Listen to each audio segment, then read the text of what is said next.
আসসালামু আলাইকুম, শুভেচ্ছা নিন সুপ্রিয় দর্শক বন্ধুরা ও প্রিয় কৃষক ভাইরা। আশা করি ভালো আছেন আপনারা সবাই। শুরু করছি আপনাদের জন্য অনুষ্ঠান, আপনাদের এই অনুষ্ঠান হৃদয়ে মাটির মানুষ। এই মুহূর্তে দেশে দেশের বাইরে যে যেখানে বসে আমাদের আয়োজন দেখছেন সবাইকে স্বাগত জানাচ্ছি। অনুষ্ঠান শুরুর আগে একটি খবর দিয়ে শুরু করছি। আপনারা সবাই জানেন যে বিশ্ব খাদ্য কর্মসূচি, জাতিসংঘের ওয়ার্ল্ড ফুড প্রোগ্রাম এবার শান্তিতে নোবেল পুরস্কার পেল। সঙ্গত কারণেই এটি সময়ের একটি প্রয়োজনেই হয়তো পেয়েছে। সারা পৃথিবীতে জলবায়ু পরিবর্তন, কোভিড সব কিছু মিলিয়ে খাদ্য নিরাপত্তার বিষয়টি অনেক সামনে চলে এসছে। প্রতিটি দেশই তার নিজস্ব খাদ্য উৎপাদন নিয়ে যথেষ্ট শঙ্কার ভেতরে চলে গেছে দুটি কারণে, একদিকে কোভিড, অন্যদিকে হচ্ছে জলবায়ু পরিবর্তন। সব কিছু মিলিয়ে বিশ্ব খাদ্য কর্মসূচি সারা পৃথিবীতে দরিদ্র জনগোষ্ঠীর মাঝ থেকে শুরু করে অন্যান্য যেখানে খাদ্য পরিস্থিতির সহায়তা দিয়ে থাকে এবং খাদ্য পরিস্থিতি যেমন WFP, অন্যদিকে ফুড অ্যান্ড এগ্রিকালচার অর্গানাইজেশন, সব কিছু এরা সারা পৃথিবীর খাদ্য নিরাপত্তার বিষয়গুলোকে অনেক সম্মুখভাগ থেকে দেখে, উদ্ভাবন করে এবং সেই হিসেবে দরিদ্র জনগোষ্ঠীকে খাদ্য নিরাপত্তার বলয়ের ভেতরে আনার চেষ্টা করে। যাই হোক, আমি সেই দিকটায় যাব না। খাদ্য পরিস্থিতি সত্যি দিনের পর দিন জলবায়ুগত কারণে ভঙ্গুর হয়ে যাচ্ছে। দেখুন, আজকে আমি আপনাদেরকে হৃদয় মাতৃ মানুষে যেই প্রতিবেদনটি দেখাবো সেটি সেরকমই একটি বিষয়, যে খাদ্য উৎপাদন ব্যবস্থা নিয়ে। আমি দীর্ঘদিন যাবৎ সেই 80-র দশক থেকে আপনারা যারা নিয়মিত এই মাতৃ মানুষ অনুষ্ঠান দেখে থাকেন তারা দেখবেন যে শহর নগরে কৃষিকে অনেক বেশি গুরুত্ব দিচ্ছে। গ্রামে তো কৃষি হচ্ছেই, কিন্তু শহরের মানুষকেও কৃষি বুঝতে হবে, কৃষি করতে হবে। এই তাগিদটি এ কারণে দিচ্ছি যে সে সময় অনুধাবন করার চেষ্টা করেছি যে একটা সময় সে পৃথিবীর যেভাবে জনসংখ্যা বাড়ছে, জমি কমছে, সব কিছু মিলিয়ে প্রযুক্তির যদি উদ্ভাবন না হয় তাহলে খাদ্য পরিস্থিতি ভঙ্গুর হতে পারে। সে কারণে আমার কাছে মনে হয়েছে যে ছাদগুলোকে, শহরের ছাদগুলোকে ফেলে না রেখে এগুলোকে চাষের আওতায় আনাটা খুব জরুরি। শহরের আঙিনাগুলোকে ফেলে না রেখে, সামনের পথির জায়গাকে ফেলে না রেখে, বারান্দাকে ফেলে না রেখে, যে যেভাবে পারে তার অবস্থান থেকে ছোট্ট করে হলেও একটু করে কৃষির সাথে সম্পৃক্ত হোক, সেই চাওয়া থেকেই দীর্ঘদিন যাবৎ এই ছাদ কৃষির আন্দোলনটি করে এসছি। পৃথিবীর বড় বড় দেশগুলো এখন সত্যি সত্যি তারাও ভাবছে যে ছাদ কৃষির প্রয়োজনীয়তাটা কী। আজকে আমি আপনাদেরকে নিয়ে যাচ্ছি ফ্রান্সের প্যারিসে আরবান একটা ফার্ম দেখাতে নিয়ে যাব। সেটি হচ্ছে পাস্কেল হার্ডি নামে এক ভদ্রলোক বছর দুয়েক আগে ফ্রান্সে এই উন্মুক্ত নগর কৃষি, একটি ছাদের উপরে এই আরবান ফার্মটি করে, নগর কৃষি করে। তার উদ্দেশ্য হচ্ছে যে শহরে খাদ্য উৎপাদন বাড়ানো এবং ফ্রান্সে দূর দূরান্ত থেকে নগরের মানুষের জন্য খাবার আসে, সেগুলো সতেজ থাকে না, নষ্ট হয়ে যায়। সব কিছু মিলিয়ে যদি শহরে কৃষিকে করা যায় তাহলে মানুষ সতেজ শাক সবজি খাবে, অন্যদিকে উৎপাদন বাড়বে, যার যারটা নিজে করে করে খেতে পারবে। তো এইরকমই একটি জায়গা থেকে তার এই চিন্তা, এবং সেই চিন্তা থেকে তার এই নগর কৃষি, এই আরবান ফার্ম। পাস্কেল হার্ডি একজন কৃষি বিশেষজ্ঞ, কৃষি নিয়ে কাজ করেন। এটি দুর্ঘটনায় তিনি আক্রান্ত হওয়ার পর থেকে তার এই কাজটি শুরু করেন। তবে এটি পৃথিবীর সর্ববৃহৎ আরবান উন্মুক্ত নগর কৃষি বা ছাদ কৃষি নয়। কানাডাতেও এর চাইতে বড় একটি আছে, তবে সেটা গ্রিন হাউসে, আর এটি হচ্ছে উন্মুক্ত। আমি আপনাদেরকে নিয়ে যাচ্ছি পাস্কেল হার্ডির ফ্রান্সের প্যারিসে সেই আরবান ছাদ কৃষিতে। চলুন যাওয়া যায়।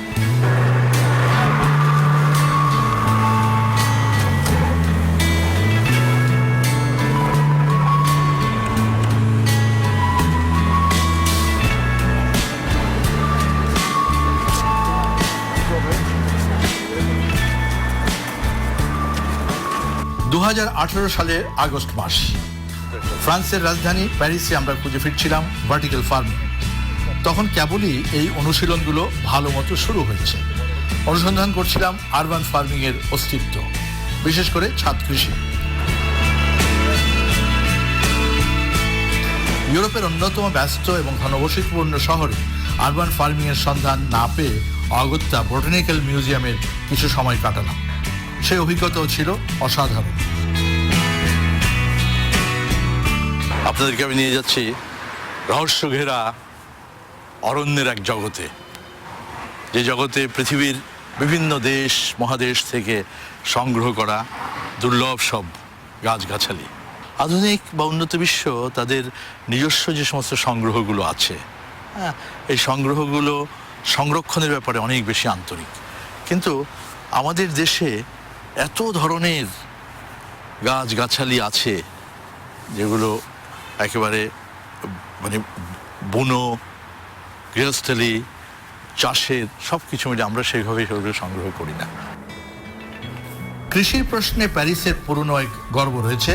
18 শতকে এই শহরে সিংহভাগ ছিল কৃষিক্ষেত। এখন এটি 40 লাখেরও বেশি নাগরিকের শহর। নাগরিক সুবিধা, শিল্পের জৌলুস, বিনোদনের প্রসার সব মিলে দিনে দিনে এর প্রসার বাড়ছে, কিন্তু কৃষি যেন উদাও হয়ে গেছে এখান থেকে। আমরা তখন খবরটি শুনে এসেছিলাম। এখানকার বিশাল এক্সিবিশন সেন্টার প্যারিস এক্সপো পোতে দ্য ভার্সাইলেসের ছাদ হবে পৃথিবীর সবচেয়ে বড় আরবান ফার্ম। এবছর এই করোনা কালে বিশ্বের গণমাধ্যমে চাউর হওয়া খবর এটি। জুলাই থেকে ফসল উঠতে শুরু করেছে প্যারিসে প্রতিষ্ঠিত বিশ্বের সবচেয়ে বড় আরবান ফার্ম। অবশ্য যারা খবরাখবর রাখেন না তাদের কাছে খবর হয়তো এখনো পৌঁছায়নি। এর আগে নিউ ইয়র্কের ব্রুকলিন গ্রান্ট ছিল পৃথিবীর সবচেয়ে বড় আরবান ফার্ম। সেটি ছিল 2টি বড় ফুটবল মাঠের সমান। ফ্রান্সের এই নেচার আরবাইনো আরও বড় পরিধির 2টি ফুটবল মাঠের সমান। কৃষি আবাদী এলাকার আয়তন 14,000 বর্গমিটার। পুরো অংশে এখনও কৃষি অবকাঠামো স্থাপন করা হয়নি, তবে যেটুকু হয়েছে তা থেকে প্রতিদিন 20 ধরনের ফসল উঠছে 1000 কেজি। এত বড় উদ্যোগ নিয়েছেন একজন স্বপ্নচারী সাধারণ মানুষ। নাম তার পাস্কেল হার্ডি। তিনি একজন কৃষি প্রকৌশলী। তাই উন্নত বিশ্বের কৃষি উৎপাদনের ভবিষ্যৎ ভাবনাটি তার মাথায় খেলেছিল সময় মতোই। 2016 সালে পাস্কেল গড়ে তুলেছিলেন এগ্রি পলিসি নামের একটি প্রতিষ্ঠান। পাস্কেল, এই ফার্মটি শুরুর গল্প শুনতে চাই। কখন, কিভাবে তুমি এটা শুরু করলে? Well, we started this farm just this year. এবছরই ফার্মটি শুরু করেছি, এই বসন্তেই। ব্যক্তি জীবনে আমি কাজ করছিলাম পরিবেশ ও এর স্থায়িত্ব বিষয়ক কনসালট্যান্ট হিসেবে। আমি অন্য একটি কোম্পানি শুরু করি অর্থনৈতিক নিরাপত্তার জন্য। সঙ্গে সঙ্গে আমি এই কাজেও যুক্ত হই, কেননা এর সাথে আমার জীবনের গল্প জড়িয়ে আছে। কি রকম? একবার এক ঝড়ের কবলে পড়ে আমি আমার মেরুদণ্ড ভেঙেছি। কখনো হাঁটতে পারবো না। 13 বছর আগের কথা। 2007 সালে ঝড়ে একটা গাছ ভেঙে আমার উপর পড়ে যায়। কি হয়েছে? আমি আমার স্বাভাবিকতা হারিয়েছি। পৃথিবীর গল্পটাও আমার জীবনের গল্পের মতোই। ক্রমশ স্বাভাবিকতা হারিয়ে ফেলছে এই পৃথিবী। ছিলাম কৃষিতত্ত্বের প্রকৌশলী। পেশা হিসেবে আমি পরিবেশ ও টেকসই ব্যবস্থাপনার পরামর্শক হিসেবে কাজ করতাম। হয়ে গেলাম উদ্যোক্তা। যে পরামর্শগুলো আমি অন্যদের দিচ্ছিলাম সেগুলো এখন নিজে বাস্তবায়ন করছি।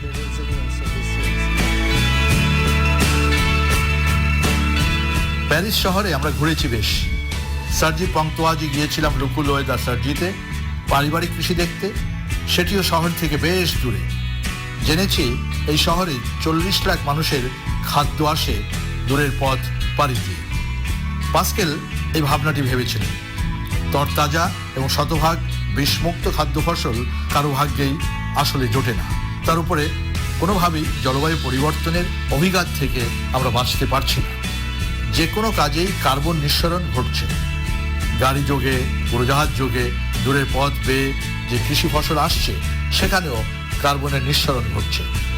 এখানেও প্রকৃতি ক্ষতিগ্রস্ত হচ্ছে। তাই নিজের কোম্পানির সবচেয়ে বড় প্রকল্পটি গ্রহণ করেছেন নিজেই। জলবায়ু পরিবর্তন গোটা বিশ্বের জন্য বড় একটা সমস্যা। পাস্কেল, তুমি কি মনে করছো না যে খাদ্য ব্যবস্থাপনার এই সমস্যাটি একটা বড় ধরনের সমস্যা হয়ে আমাদের সামনে আসছে? আমরা জটিল ও প্রতিকূল সময়ের মুখোমুখি হয়েছি। তার জন্য আমাদের খাদ্য ব্যবস্থাপনা নিয়ে নতুন করে ভাবতে হবে, নতুন করে সাজাতে হবে শহরকেও। সুস্বাস্থ্যের জন্য আমরা বলি সতেজ খাবার খেতে, অথচ শহরের মানুষের খাদ্য দূরের কোনো গ্রাম থেকে আসে। কখনো কখনো অনেক দূরের অঞ্চল থেকে খাদ্য, ফল, ফসল শহরে আসে। সেসব খাদ্য আর তখন সতেজ থাকে না। খাদ্য যেমন তার সতেজতা হারায়, খাদ্য নষ্টও হয় প্রচুর পরিমাণে। তাই আমি মনে করি শহরের খাদ্য ব্যবস্থাপনাকে নতুনভাবে সাজানোটা খুব গুরুত্বপূর্ণ। এরকম কটি ফার্ম করেছো তোমরা? আমরা ইতোমধ্যেই 11টি ফার্ম শুরু করেছি। বেছে নিয়েছি শহরের ফার্মের জন্য উপযুক্ত জায়গা। এই ফার্মটি ইউরোপের সবচেয়ে বড়। কানাডায় এরকম বড় একটা ফার্ম আছে। ঠিকই বলেছেন, তবে সেটি আঙ্গিকগতভাবে এটা থেকে একটু ভিন্ন। তারা গ্রিন হাউজে নিয়ন্ত্রিত পরিবেশে চাষাবাদ করছে, কিন্তু আমরা তা করছি না। আমরা চাই মুক্ত পরিবেশে স্বাভাবিকভাবে বেড়ে উঠুক গাছগুলো। আর তাতে যে সমস্যার মুখোমুখি হতে হয়, আমরা সে সমস্যাগুলো মোকাবেলা করছি। যেমন প্রচুর পোকামাকড় আর নানা রকম রোগ জীবাণু গাছে আক্রমণ করছে। আমরা সেগুলো প্রাকৃতিকভাবেই নিরাময়ের চেষ্টা করছি। এই বিশাল খামারে যারা কাজ করছেন তারাও অন্য যে কোনো কাজের চেয়ে বেশি উপভোগ করছেন ফসল ফলানোর এই জাদু। একটা শিশুর বেড়ে ওঠা দেখার মতোই এটি আনন্দ দেয়। আমরা এদের সাথে প্রতিদিন কথা বলি। শুরু হয়েছে গত ফেব্রুয়ারি থেকে। এখানে কিছুই ছিল না, একেবারে শূন্য থেকে সব সিস্টেম বসানো হয়। এরপর গাছের চারা রোপণ করি। এই পুরো সিস্টেমটাই হার্ডির পরিকল্পনায়। আমরা শুধু গাছগুলোর যত্ন নেই আর ফসল ফলাই।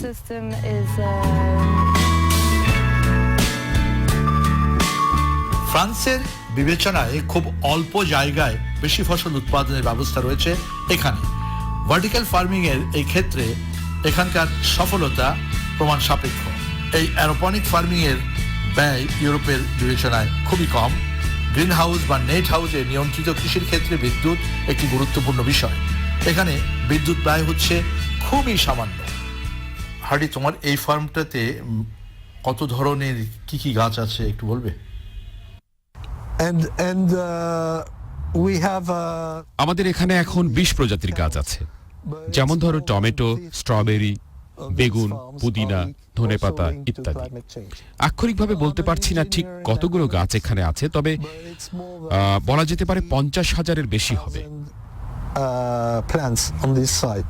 হ্যাঁ, ভার্টিক্যাল কৃষির এক বড় সুবিধা ঊর্ধ্বমুখী উন্নয়ন, যেটা In one of these towers you have 52 plants. ঠিকই ধরেছো। বাগানটি ভার্টিক্যাল হওয়ায় এক একটি টাওয়ারে 52টি গাছের চারা। এই কৌশল অবলম্বন করে আমরা কিন্তু ফলন বাড়াতে পারছি, কোনো রকম রাসায়নিক ব্যবহার না করেই। আমরা রাসায়নিক সার দিচ্ছি না, কীটনাশক ব্যবহারও করছি না। হার্ডি, এখানটায় তোমার সাথে 7-8 বছরের মতো আগে কাতারে একটা ভার্টিক্যাল স্ট্রবেরি খামার অভিজ্ঞতা আমি শেয়ার করছি। 1, 2, 3, 4, 5, 6, 10টা ঊর্ধ্বমুখী, এবং একটা পটে আছে গাছ হচ্ছে 1, 2, 3, 4টা, পেছনের দিকে একটা 4টা, তাহলে 10টা পটে এক একটার ভেতরে 4টা করে গাছ, তাহলে একটু জায়গার মধ্যে 40টা গাছ। এবং একটা গাছে যদি 20টা করে স্ট্রবেরি আসে, 40টা গাছে কতগুলো স্ট্রবেরি আসে? 800 স্ট্রবেরি আসে একটা সিজনে, শুধু এইটুকু জায়গাতে। ঠিকই বলেছো। যদি এটি ভার্টিক্যাল না করতাম তাহলে এই জায়গাটিতে মাত্র 9টি চারা লাগানো যেত। হার্ডি, তোমার এখানে সেচ ব্যবস্থাটা কি ড্রিপ ওয়াটার ইরিগেশন? এখানকার সেচ পদ্ধতিটা সম্পূর্ণ কম্পিউটারাইজড। পানিতে পরিমাণ মতো পুষ্টি যোগ করে ট্যাঙ্ক থেকে পানির একটি প্রবাহ নির্দিষ্ট সময় অন্তর অন্তর টাওয়ারের পাইপগুলোতে দেওয়া হয়। ফলে মাটিবিহীন গাছগুলোর মূল সবসময় ভেজা থাকে, খাবারও পায় ঠিকঠাক, পানিরও অপচয় হয় না। নেদারল্যান্ডসে গ্রিন কিউতে এরকম ভার্টিক্যাল মাটিবিহীন, তারপর যেটাকে বলি ড্রিপ ওয়াটার ইরিগেশনে টমেটো চাষ দেখেছিলাম। ক্লায়েন্ট বা গ্রোয়ার বা চাষি, সে তার কম্পিউটারে বসে ওয়াইফাইয়ের মাধ্যমে সে দেখতে পাচ্ছে তার এখানকার এই স্ল্যাব, অর্থাৎ এটা হচ্ছে স্ল্যাব, মানে এটা এক ধরনের মাটি। এই মাটিতে কত ময়েশ্চার আছে, তো ওয়াটার কন্টেন্টের কী অবস্থা। হ্যাঁ, এই যে স্ল্যাব, এর থেকেই টমেটোর গাছগুলো আসছে, সো এটা সে এখানে লাগিয়ে দিচ্ছে লাইক দিস। হ্যাঁ, আর এই ব্যবস্থাটি এখন কিন্তু বাংলাদেশেও আমরা করছি। আমাদের মাটিবিহীন চাষ গড়ে তোলা হচ্ছে, তারপর ড্রিপ ওয়াটার ইরিগেশনটা ছাদের উপরে অনেকেই করছে, তারপর নিউট্রিশনটা দিয়ে দেওয়া হচ্ছে, আমাদের দেশে এগুলো হচ্ছে এখন। আমরা যখন মেশিনে নিউট্রিশন দেওয়া শুরু করি তখন নিউট্রিশনটা এই পাইপের মাধ্যমে এসে এখান থেকে গাছের গোড়ায় এরকম একটা নজল আছে এবং এখানে ফোটায় ফোটায় পানিটা গাছের এখানে গোড়ায় ঢুকছে এবং গাছ এখান থেকে নিউট্রিয়েন্টটা কালেক্ট করে নিচ্ছে। এক্সেস কোনো পানি থেকে সেটা আমাদের এটা নিচ দিয়ে ওই পাশে যে আমাদের আউট পাইপ আছে ওই পাইপ দিয়ে আমাদের যে রিজার্ভ ট্যাঙ্কি আছে রিজার্ভ ট্যাঙ্কে চলে যাচ্ছে। সেই রিজার্ভ ট্যাঙ্কি থেকে পানিটাকে আবার আপনি লিফট করে এখানে আনছেন? জি, যে রিজার্ভ ট্যাঙ্কি থেকে পরবর্তীতে আমাদের আরেকটা মোটর আছে, মোটরের মাধ্যমে পানিটা আবার রিসাইকেল করে আমাদের আবার ট্যাঙ্কিতে নিয়ে আসছেন, আবার সেটাকে গ্রামে নিয়ে নিউট্রিয়েন্ট দিচ্ছেন, আবার পাঠাচ্ছেন। তার মানে পানির কোনো ওয়েস্ট হচ্ছে না? না, পানির কোনো ওয়েস্ট হচ্ছে না। Well, we only do large farms. হ্যাঁ, আমি মনে করি বাংলাদেশের জন্য এরকম ফার্ম করাটা খুব বেশি কঠিন নয়। সেখানেও টমেটো চাষ হতে পারে নানা রকম সবজির চাষ। ফার্ম ব্যবস্থাপনার অর্থনৈতিক দিকটা 19-20 হলেও এরকম ফার্ম গড়ে তোলা লাভজনকভাবে সম্ভব হবে। So it's not.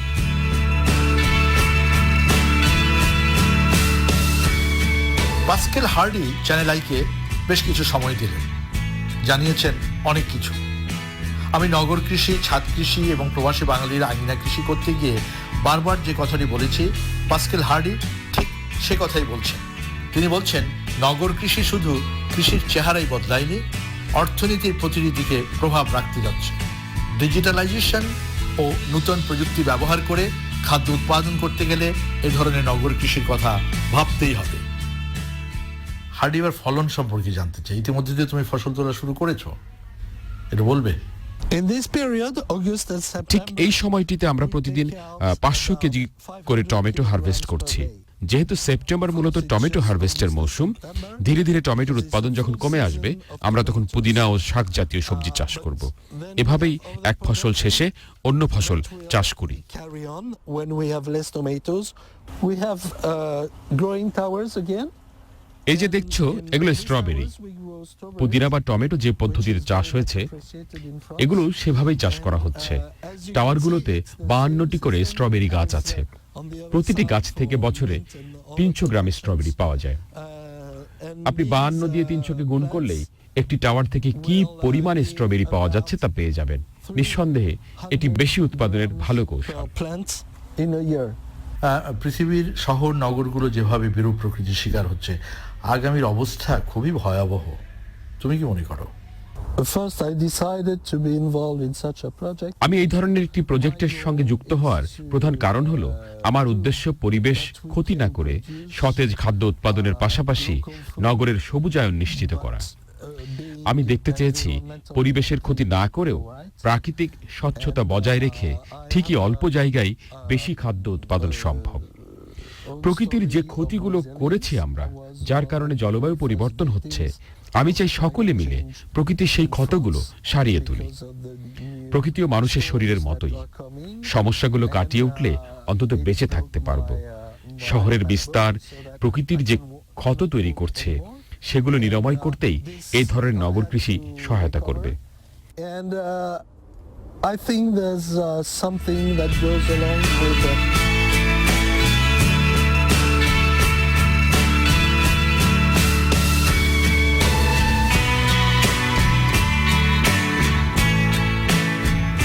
এই বিশাল আরবান ফার্মের ভেতরে একটি ক্যাফের মতো জায়গা রয়েছে। এছাড়া এই বিশাল ভবনের 6 তলায় একটি রেস্টুরেন্ট রয়েছে, সেখানে সব খাদ্য পরিবেশন করা হচ্ছে এই খামারে।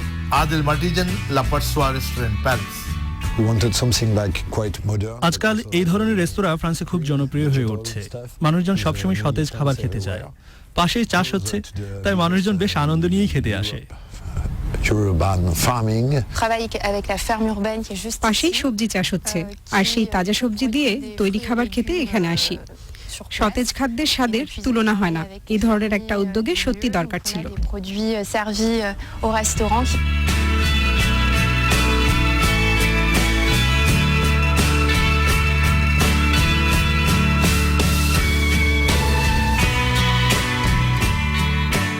পৃথিবীর পৃথিবীর সবচেয়ে বড় আরবান ফার্ম এখান থেকে 1500 পরিবারের প্রতিদিনের খাদ্য যোগান সম্ভব হচ্ছে।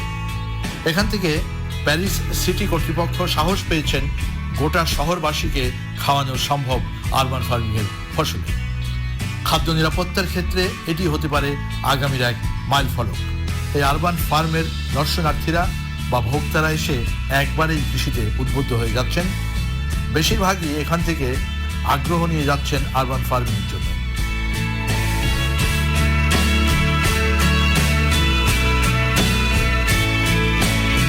তোমাকে একটু বলে রাখি, বাংলাদেশে আমি ছাদ কৃষি নিয়ে কাজ শুরু করেছি সেই 80-র দশক থেকে। এখন এর ফলাফল বেশ ভালো পাচ্ছি। সবাই গাছগাছালি লাগাচ্ছে, ছাদে, বারান্দায়, পরিত্যক্ত জায়গায়, কেউ ফেলে রাখছে না। হ্যাঁ, ঠিকই বলেছেন। 600 বর্গমিটার আয়তনের একটি ছাদে এমন কৃষি কাজের আয়োজন থেকে যে পরিমাণ ফলন পাওয়া যায় সে তুলনায় খুব একটা ব্যয় সাপেক্ষ নয়, যতটা ব্যয়বহুল ইনডোর বা গ্রিন হাউস কৃষিতে। ভালো কথা। এই যে নগর কৃষক, নগর কৃষি, ছাদ কৃষি যেটাই বলি না কেন, এ ব্যাপারে ফরাসি সরকার তোমাদেরকে কোনো ধরনের সহযোগিতা করছে কি? Here in France we have some help from the government. সরকার আমাকে বেশ সাহায্য করছে, বিশেষ করে অর্থনৈতিক সহায়তা। বিপি নামের পাবলিক ব্যাংকের মাধ্যমে আমরা এই সহায়তা পেয়ে থাকি। তারপর ধরুন, প্যারিস শহরের কঠিন নীতিমালা রয়েছে। এই শহর কর্তৃপক্ষ নানাভাবে নগর কৃষকদের সহায়তা করে। তারাই সাধারণত নগর কৃষির জন্য জায়গা বরাদ্দ দেয়। তাদের সহযোগিতা ছাড়া এটা সম্ভব হতো না। আমরা একটা সিস্টেম ডেভেলপ করছি, যে সিস্টেম নগরের পরিবেশকে কোনোভাবে দূষিত করবে না। আমরা এই কৃষি উদ্যোগের কাজগুলো নিয়ন্ত্রণের জন্য একটা কম্পিউটার সিস্টেমও ডেভেলপ করছি। সেচের বিষয়গুলো তো আগেই বলেছি। 2টি ট্যাঙ্কে গাছের জন্য প্রয়োজনীয় পুষ্টি সংরক্ষিত আছে, যা পানির সাথে পরিমাণ মতো মিশিয়ে দেওয়া হয়। এই কম্পিউটার সিস্টেমে বাগানের সব কিছু পর্যবেক্ষণ করা সম্ভব। কোনো সমস্যা হলে আপনি যেখানেই থাকুন না কেন, আপনার স্মার্টফোনে তথ্য চলে যাবে। যেহেতু এটা মাটিবিহীন কৃষি, মাটিতে যেমন 1 সপ্তাহ বৃষ্টি না হলে পানি শুকিয়ে যায়, এখানেও তাই। 1 সপ্তাহ সেচ বন্ধ থাকলে সব গাছ মরে যাবে। তাই সবসময় সব ধরনের তথ্য রাখতে হয়। আর এই সিস্টেমটি একেবারে স্বয়ংক্রিয়। শুধু যে সমস্যার কথা বলবে তা নয়, সমস্যার সমাধানের উপায়টুকু জানিয়ে দেবে। আমরা নতুন কাজ শুরু করেছি। যারা ফ্রান্সের এবং ফ্রান্সের বাইরের এমন কৃষি উদ্যোগ নিতে আগ্রহী, তাদের পরামর্শ ও প্রশিক্ষণ দিচ্ছি। পাশাপাশি তাদের টেকনিক্যাল সাপোর্টও দিচ্ছি আমরা। পৃথিবীর যে প্রান্তের উদ্যোগী হোক না কেন, আমরা তাদের সহযোগিতা করব। যত সহযোগিতা প্রয়োজন আমরা দিব। আমি এই ফার্ম থেকে শুধু সবজি বিক্রি করছি না, সহযোগিতাও বিক্রি করছি। যে কোনো উদ্যোক্তা যেন সফল হতে পারে, এই ধরনের ফার্ম তৈরি করে তার জন্য টেকনিক্যাল থেকে শুরু করে যাবতীয় সহায়তা আমরা দিচ্ছি।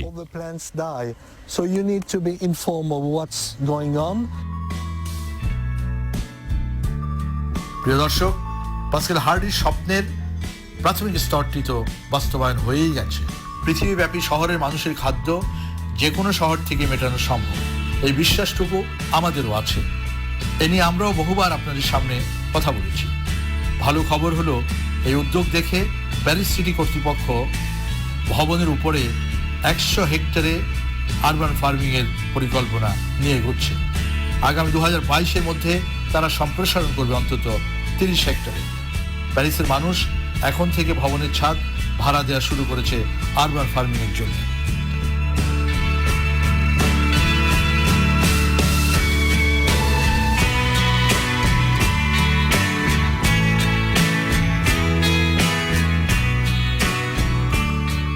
আমাদের কৃষি নির্ভর বাংলাদেশেও নাগরিক কৃষকেরা মানুষের কাছে এর অপরিহার্য করে তোলার জন্য বহুমুখী উদ্যোগ নিয়ে এগিয়ে যাচ্ছে। এক্ষেত্রে সরকার ইতিমধ্যে গ্রহণ করেছে প্রকল্প। সিটি কর্পোরেশনও ছাদ কৃষি উদ্যোগের কিছু ট্যাক্স মওকুফের উদ্যোগ নিয়েছে। সব মিলিয়ে আমরাও নাগরিক কৃষি কল্যাণে বিষমুক্ত এবং সতেজ ফল ফসলে নিজেদের চাহিদা পূরণের স্বপ্ন দেখতে পারি। আমরাও মডেল হিসেবে নিতে পারি প্যারিসের বিশাল ছাদ কৃষি নেচার আরবাইনকে। আর ধন্যবাদ জানাতে পারি আধুনিক কৃষির স্বপ্নপুরুষ পাস্কেল হার্ডিকে।